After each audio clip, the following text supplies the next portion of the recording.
J-4 avant l'événement incontournable de cette fin d'année, la Coupe Davis. Les joueurs sont désormais tous arrivés dans la métropole lilloise et ont pu découvrir le stade Pierre-Mauroy.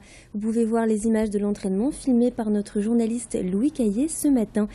Richard Gasquet et Gilles Simon, joueurs de l'équipe de France, ont échangé leur première balle sur le court de la finale de la Coupe Davis. Une interrogation plane toujours concernant une des stars de la compétition, Roger Federer. Va-t-il jouer? Le deuxième joueur mondial blessé au dos a déclaré forfait à la finale du Master de Londres dimanche dernier.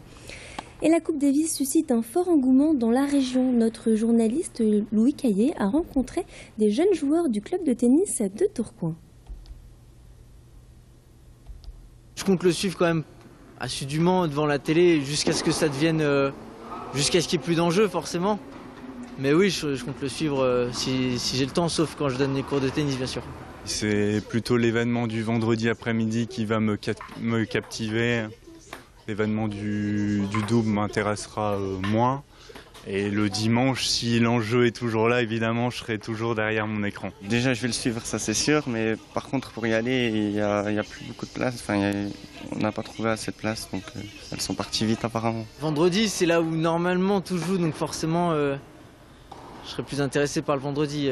Vendredi et samedi le double. Après le dimanche, ça dépend du résultat. Dimanche, c'est qui tout double.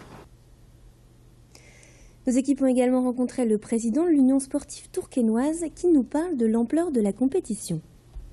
Je trouve que c'est une très belle opportunité pour la Ligue des Flandres et pour la métropole lilloise. Parce que donc ça fait deux grands événements en 2 ans. Parce que l'année dernière, on avait déjà eu les finales des championnats de France d'interclub qui avaient lieu à la Ligue des Flandres. Plus cette année la Coupe Davis avec en plus une finale rêvée contre la Suisse de Federer et Wawrinka.